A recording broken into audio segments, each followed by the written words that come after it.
नमस्कार विद्यार्थी मित्र, स्वामी विवेकानंद अकॅडमी राशिवडे.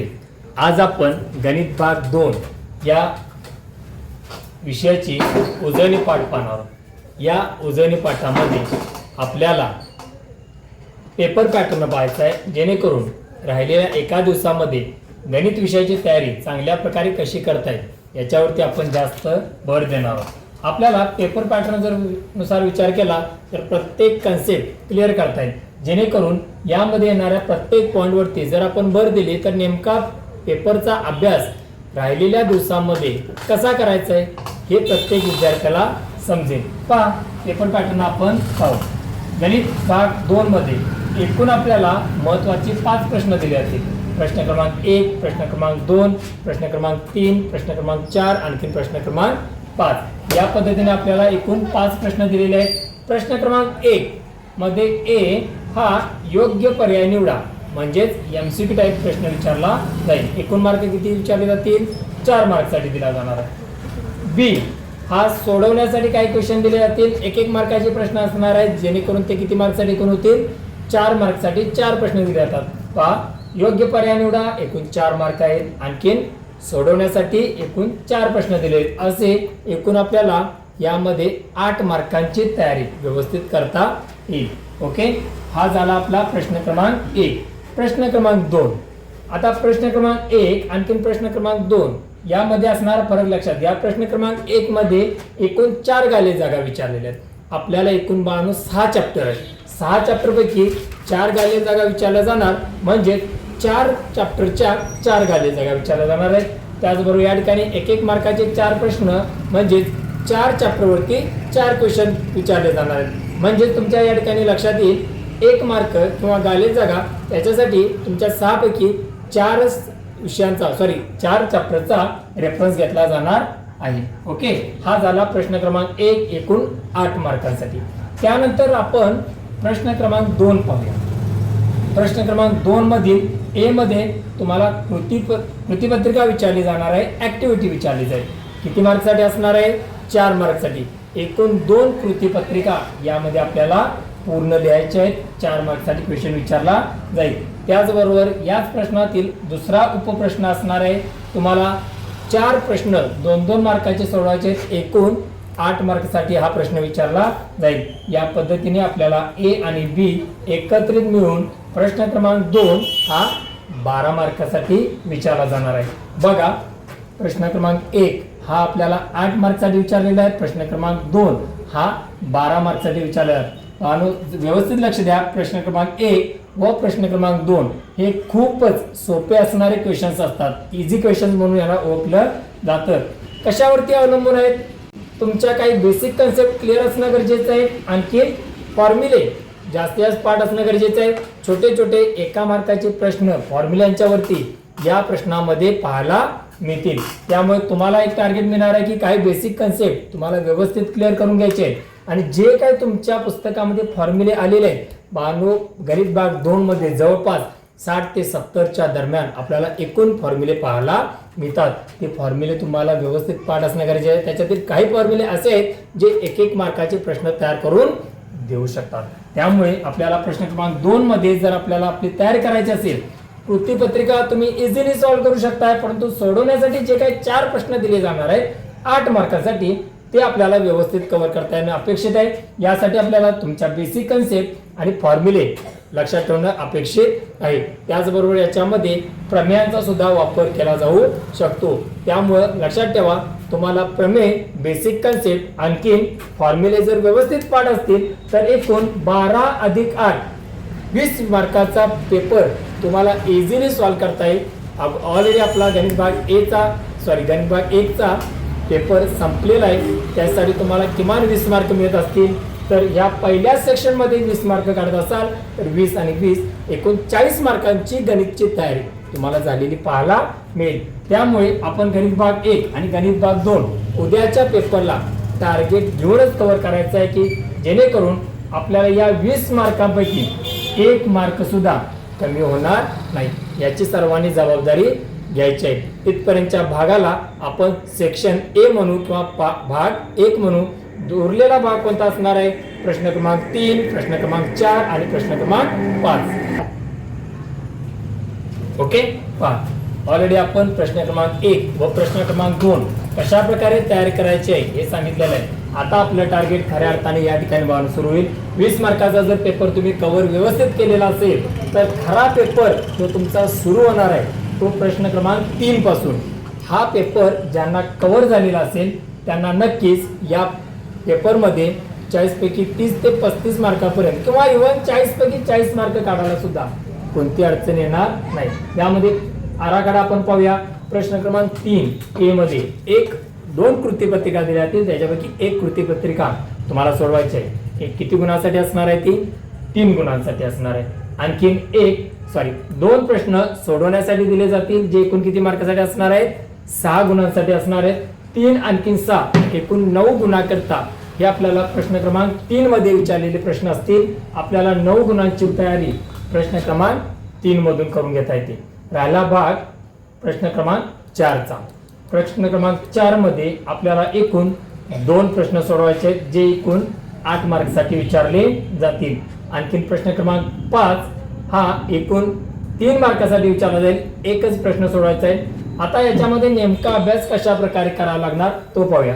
या ठिकाणी प्रश्न क्रमांक 3 9 मार्कासाठी आहे. प्रश्न क्रमांक 4 8 गुणांच्या करता आहे.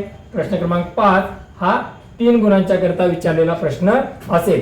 मग नेमका अभ्यास कोणत्या लेवलला करावा, नेमक्या कोणत्या गोष्टी कव्हर करायच्या आहेत, कोणत्या गोष्टी पूर्ण करायच्या आहेत, ह्या प्रत्येक गोष्टी तुम्हाला याच्यामध्ये अधोरेखित कराव्या लागतील जेणेकरून या 20 मार्कापैकी एकूण 15 ते 17 मार्क चांगल्या प्रकारे कशी काढता येतील हे आपण या ठिकाणी चर्चा करणार आहोत.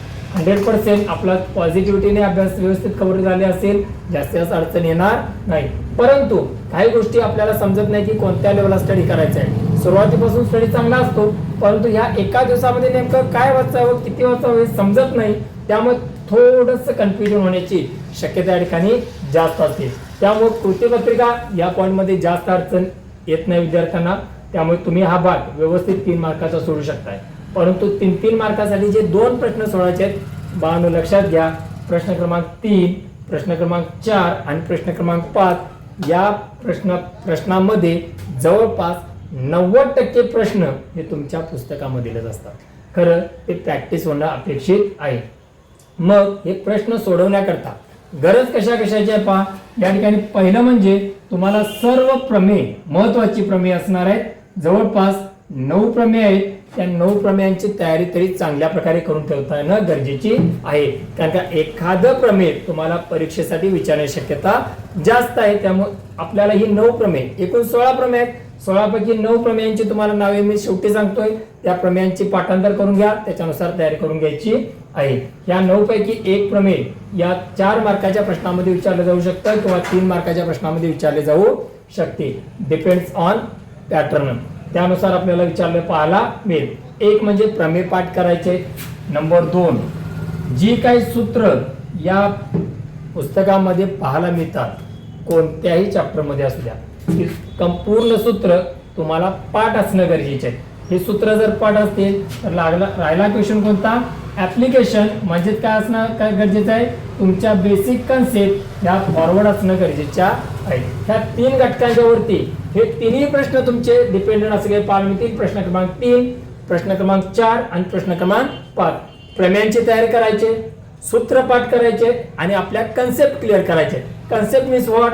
ऍप्लिकेशन. ऍप्लिकेशन वरती बरेचसे प्रश्न तुमच्या या ठिकाणी पाहायला मिळतील. त्यामुळे तयारी करत असताना या 3ही गोष्टी व्यवस्थित परफेक्ट करायच्या आहेत जेणेकरून कुठलीही अडचण तुम्हाला पेपरमध्ये या 3 प्रश्नांमध्ये भासणार नाही. कन्फ्युजन खूपच कमी होईल. त्याच्यानुसारच आपल्याला काय करायचे आहे? तयारी करायची आहे. बाळांनो सर्व पेपर पॅटर्न तुमच्या समोर ठेवलेला आहे. फक्त काय करायचं आहे पहा. पहिल्या भागामध्ये आपल्याला 20 मार्काची तयारी करायची आहे. आणखी दुसऱ्या भागामध्ये आपल्याला 20 मार्काची तयारी करायची आहे. पहिल्या भागामध्ये आपल्याला जास्त डोकं चालवावं लागत नाही परंतु दुसऱ्या भागामध्ये मात्र काळजीपूर्वक जे काही वाचन 1 वर्षामध्ये केलेलं आहे ते उद्या कोणत्या पद्धतीने करायचं ते पण सांगितलेलं आहे. त्याच्यानुसार स्टडी कव्हर करायचा आणि रेग्युलर प्रश्न क्रमांक 3, प्रश्न क्रमांक 4 आणखीन प्रश्न क्रमांक 5 कव्हर करायचा आहे. आता डायरेक्टली आपण फोकस करूया याचा अभ्यास कशा प्रकारे करायचा आहे. आता आजची वेळ आणि उद्याची वेळ याच्यासाठी आपल्याला वापरायची आहे. मग काय करणार आपण बाळांनो, पहिलं टार्गेट ठेवा, एक टार्गेट कव्हर करायचं आहे. याच्यामध्ये एकूण आपल्याला गणित भाग 2 मध्ये 6 पाठ आलेले आहेत, 6 चॅप्टर आहेत. त्याच्यामधील वर्तुळ हा चॅप्टर आणखी महत्त्वमापन हा चॅप्टर थोडेसे विद्यार्थ्यांना क्लिष्ट वाटतात. त्याच्यामुळे आपण काय करणार आहोत बघा, पहिला धडा, दुसरा धडा, तिसरा सोडायचा आहे, चौथा धडा, पाचवा धडा. याच्यापैकी पहिला आणखी दुसरा हे टार्गेट आज जर कव्हर होत असेल तर नक्कीच उरलेल्या दिवसामध्ये आपल्याला बाकीचे चॅप्टर कव्हर होऊ शकतात. सुरुवात अशी करा जेणेकरून या गणित भाग 2 मध्ये तुमचा समावेश माइंडली होईल. कारण का गणित भाग 1 झालेला आहे, त्याच्या मागे चॅप्टर झालेले आहे, त्याच्या मागचे सब्जेक्ट झालेले आहेत, ते सगळं डोक्यात आहे.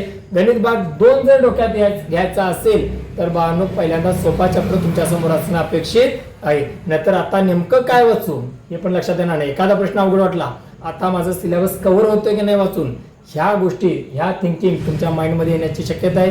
त्यामुळे सोप्या चॅप्टरपासून सुरुवात करा आणि सगळे प्रश्न सगळे चॅप्टर सोडवण्याचा प्रयत्न करायचा आहे. तुम्हाला सांगितलेलंच आहे, पहिला, दुसरा, आणखी चौथा, पाचवा हे 4 चॅप्टर पहिल्यांदा कव्हर करा. त्याच्यानंतर वर्तुळ आणखी महत्त्वमापन हे 2 चॅप्टर सगळ्या शेवटी कव्हर करण्यासाठी घ्यायचे आहेत. जवळपास आपल्याला उद्याचा 1 दिवस राहिलेला आहे. या 1 दिवसामध्ये आपल्याला हे सगळं नियोजन परफेक्ट करायचे आहे, जेणेकरून कोणत्या चॅप्टरमध्ये आपल्याला स्टडी करावं लागेल हे लक्षात येईल. आपल्याला कोणत्या कन्सेप्ट क्लिअर करायचे आहेत ते जर समजलेलं असेल तर या ठिकाणी बऱ्याचशा गोष्टी कव्हर होतील. ओके, सॉरी, आपल्याकडे एकूण 7 चॅप्टर आहेत, बरोबर आहे ना. 7 पैकी सांगितलेले चॅप्टर घ्या, पहिला, दुसरा, आणखीन चौथा, पाचवा हे पहिल्यांदा चॅप्टर वाचायचं आहे. त्यानंतर ट्रिग्नोमेट्री घ्यायचं आहे, त्रिकोणमिती, त्यानंतर महत्त्वमापन घ्या आणि सगळ्यात शेवटी वर्तुळ घ्या, जेणेकरून प्रत्येक प्रश्नांची आपल्याला डिस्कशन स्वरूप याची माहिती घेता येईल. नेमका वर्किंग कशा प्रकारे करायचं आहे पहा. प्रमेय जर कव्हर करत असला तर प्रमेयांची चर्चा झाली पाहिजे. सूत्र जर कव्हर करत असला तर सूत्र कव्हर करता आली पाहिजे. पहिलं टार्गेट काय करायचं पहा, प्रमेयाचे विधान, आकृती आणि साध्य. प्रत्येक प्रमेयाचं विधान, आकृती, साध्य व्यवस्थित लिहून काढा. त्याच्यासाठी वेळ खर्च करा. पूर्ण पुस्तकामध्ये जी सूत्र आहेत ती एका पानावरती काढा. सुरुवातीला अभ्यास करत असताना प्रमेय आणि सूत्र लिहायचे. ही सूत्र सगळी समोर ठेवा आणि मगच तुमचे प्रश्न सोडवायला घ्या.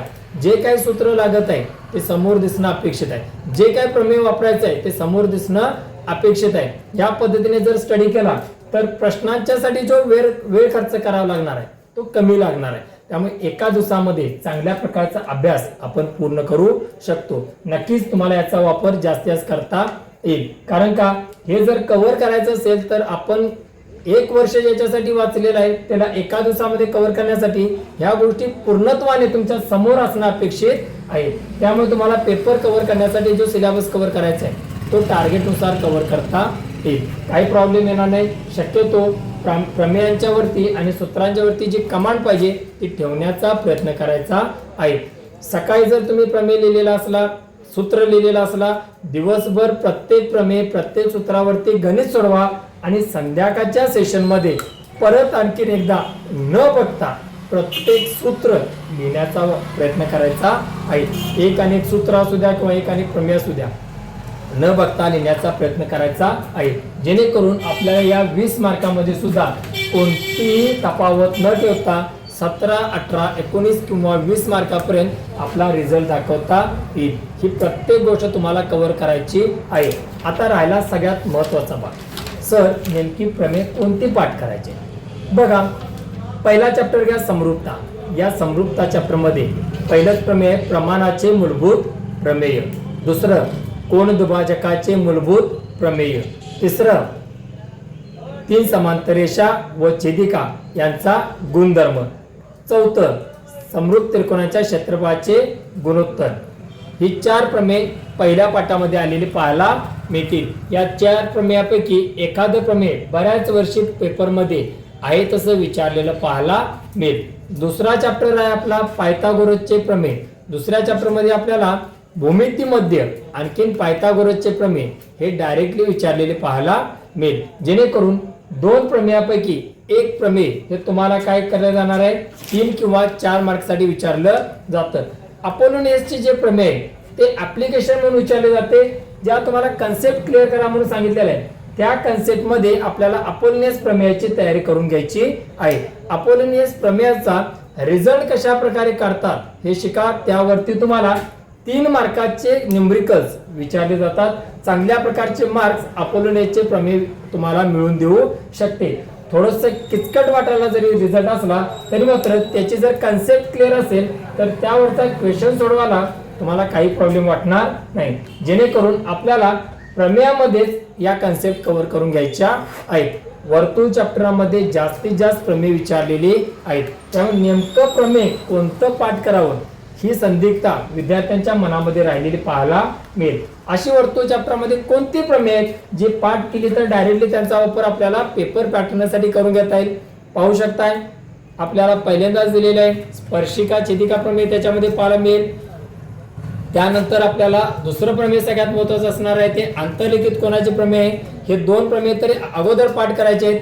चक्रीय चौकोनाचं प्रमेय दिलेलं आहे आणि सगळ्यात शेवटी स्पर्शिका छेदिका यांचे 3 प्रमेय सगळ्यात शेवटी आपल्याला एकत्रित दिलेले आहेत. 2 स्पर्शिका जर वर्तुळाला आतून स्पर्श करत असतील तर एकत्रित 3 प्रमेय आहेत. 3 प्रमेयांचा जर स्टडी असेल एक तर तुम्हाला प्रमेय विचारतील किंवा त्याच्यावरील गणित हे 2 किंवा 3 मार्कासाठी विचारलं जाणार आहे. प्रमेय पाठ केला, प्रमेय तुमचं परीक्षेला विचारलं तरी ठीक आहे किंवा तुम्ही कोणताही पेपर चेक करा त्याच्यावरचं 2 किंवा 3 मार्कासाठी गणित विचारलेलं आपल्याला पाहायला मिळतं. नक्कीच याचा वापर करून बघा. तुमच्या प्रश्नपत्रिकेमध्ये हमखास त्याच्यावरती प्रश्न पाहायला मिळेल. जेणेकरून प्रत्येक प्रश्न सोडवण्यासाठी तुमच्याकडे सोल्युशन्स तयार राहतील. बाळांनो लक्षात घ्या, समृद्धता चॅप्टर असू द्या, पायथागोरसचे प्रमेय असू द्या किंवा तुमचा वर्तुळ चॅप्टर असू द्या, या 3 चॅप्टर मध्येच प्रमेयांचा समावेश करण्यात आलेला आहे. तिथून पुढच्या चॅप्टर मध्ये मात्र आपल्याला सूत्रांचा वापर करावा लागणार आहे किंवा कन्सेप्टचा वापर करावा लागणार आहे. वेगळे चॅप्टर कोणते लागले बघा. तुम्हाला भौमितिक रचना हा 4था चॅप्टर आपल्याला इन्क्लूड करून दिलेला आहे. 3 प्रकारचे त्रिकोण तयार करायचे आहेत. आणखी 3 प्रकारच्या स्पर्शिका करायच्या आहेत. याच्यापैकी 2 प्रश्न 3-3 मार्काचे, मे बी एखादा प्रश्न 4 मार्कासाठी एखादा प्रश्न 3 मार्कासाठी विचारला जाऊ शकतो. तुम्ही गॅरंटी लिहून घ्या. या ठिकाणी आपला भौमितिक रचना हा चॅप्टर तुम्हाला 6 किंवा 7 मार्क मिळवून देणारा चॅप्टर आहे. त्यामुळे अगोदर जर माहिती असेल तर त्याची तयारी परिपूर्ण करा. तयारी करण्यासाठी हा चॅप्टर कव्हर करण्यासाठी फक्त तुम्हाला 1 तासाची गरज आहे. त्यामुळे ह्या 6 टाईपच्या प्रश्नांची जर तुम्ही तयारी केली नक्कीच तुम्हाला या ठिकाणी 6 मार्कांची किंवा 7 मार्कांची तयारी अगोदरच करून ठेवता येईल. राहिला भाग त्रिकोणमितीचा.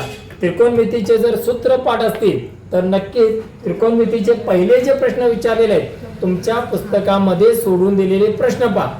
फक्त तुमच्या पुस्तकामध्ये दिलेले सोडून दिलेले प्रश्न पहा. त्याच पद्धतीचे प्रश्न प्रत्येक परीक्षेमध्ये विचारलेले पाहायला मिळतील. सिद्ध करायचे प्रश्न जवळपास आपल्याकडे 10 ते 15 प्रश्न आहेत. त्यापैकी एक सिंगल प्रश्न हा तुम्हाला 3 किंवा 4 मार्कांसाठी सिद्ध करा म्हणून विचारला जाईल. राहिला पाठ तुमच्या कन्सेप्ट वरती ऍप्लिकेशन म्हणून येणार आहे. उपयोजन तुम्हाला त्रिकोणमितीमध्ये दिलेलं आहे ज्याच्यामध्ये शाब्दिक गणित दिलेले आहेत. बाळांनो आजपर्यंत जर शाब्दिक गणितांच्या वरती जर प्रश्न विचारलेला असेल तर तो 3 आणखीन 4 मार्कासाठी प्रश्न विचारलेला आहे. तुमच्या पुस्तकामध्ये एकूण 5 शाब्दिक गणित सोडून दिलेले आहेत. त्या 5 पैकी एखादे गणित तरी तुमच्या बोर्ड परीक्षेसाठी विचारले जाऊ शकते. त्यामुळे शाब्दिक गणितांच्या वरती जर आपण विस्तृत अभ्यास केला तर 100% त्या ठिकाणी आपल्याला एखादा प्रश्न 3 किंवा 4 मार्कासाठी येणं अपेक्षित आहे. त्यामुळे दिलेला प्रश्नपत्रिका आराखडा पहा आणि त्या प्रश्नपत्रिका आराखड्यानुसार प्रमेय असतील, सूत्र असतील किंवा काही कन्सेप्ट असतील ही उद्या सकाळपासून सायंकाळपर्यंत वाचनामध्ये ठेवा. ज्या ठिकाणी आपल्याला अडचण वाटते ते इव्हनिंग सेशनला डाऊट क्लिअर करून घ्यायचे आहेत.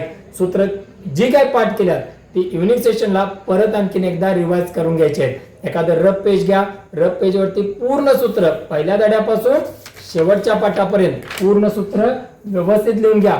जेणेकरून कुठं अडचण येते हे आपल्याला व्यवस्थित उद्याच लक्षात येणार आहे. पेपरच्या दिवशी मात्र कुठला गोंधळ होता कामा नाही. त्यामुळे लक्षात घ्या. गणित भाग 2 या विषयाचा जर आपण विचार केला, गणित भाग 1 पेक्षा गणित भाग 2 ला आउट ऑफ स्कोरिंग करण्याचे चान्सेस जास्त आहेत. कारण का याला point two point directly questions विचारलेले आहेत, त्याला ऑप्शनल क्वेश्चन जास्त विचारलेले नाहीत. त्यामुळे ही मेथड जर वापरली तर गणित भाग 2 मध्ये 40 पैकी 40 मार्क काढण्याचे चान्सेस जास्त आहेत. फक्त मुलांच्या मनामध्ये याची भीती जास्त असते. प्रमेय पाठ होत नाहीत, सूत्र पाठ होत नाहीत. ह्या गोष्टी डोक्यामध्ये बसल्यामुळे तुम्हाला गणित भाग 2 कव्हर करण्याकरता जास्तीत जास्त प्रॉब्लेम फेस करावे लागतात. त्यामुळेच आपण हा आराखडा बनवलेला आहे, ज्याच्यामध्ये पहिल्यांदा 1 तासामध्ये तुमचा 20 मार्काचा पेपर कव्हर करायचा आहे आणि उरलेल्या टायमिंग मध्ये 20 मार्काचा पेपर कव्हर करायचा आहे. बाळांनो, पहिला सेक्शन 20 मार्काचा 1 तास कधी लागत नाही. जास्तीत जास्त तुम्हाला 40 मिनिटांची गरज आहे हा 20 मार्काचा पेपर सोडवण्यासाठी. कारण का याच्यामध्ये गायलेल्या जागा आहेत, 1 मार्काची प्रश्नपत्रिका आहेत, आणखी कृतीपत्रिका सुद्धा पाहायला मिळते. याच्यावरती तुमचा टायमिंग खूपच कमी लागणार आहे. परंतु जर ह्या सेक्शन मध्ये 20 मार्कांचा विचार केला तर किमान 1 तास 20 मिनिटांची गरज हा पेपर सोडवण्यासाठी तुम्हाला लागणार आहे. त्यामुळे टाइम मॅनेजमेंटचा जर पेपरच्या दृष्टिकोनातून विचार केला तर आपल्याला 20 मार्कांचे जे काही प्रश्न असतील ते किमान 40 मिनिटांमध्ये सोडवायचे आहेत आणि उरलेला घटक आपल्याला जास्तीत जास्त विस्तृत करणारा घटक हा आपल्याला 1 तास 20 मिनिटांमध्ये कव्हर करायचा आहे. ज्या काही अडचणी असतील त्या फक्त उद्याच्या उद्या आपण जास्तीत जास्त क्लिअर करण्याचा प्रयत्न करायचा आहे. प्रत्येक पद्धतीचा प्रश्न आपण जर सोडवलेला असेल तर त्या पद्धतीचे प्रश्न आपल्याला काय होणार आहेत, आपल्या परीक्षेमध्ये पाहायला मिळणार आहेत. या प्रकारे फक्त प्रश्नांची तयारी करा. जर काय डाऊट असतील तर तुम्ही ते कमेंटमध्ये शेअर करू शकता. त्याचे सोल्युशन तुम्हाला काय करू आपण या ठिकाणी पुरवण्याचा प्रयत्न नक्कीच करणार आहोत. या ठिकाणी आपण थांबू. Thank you so much.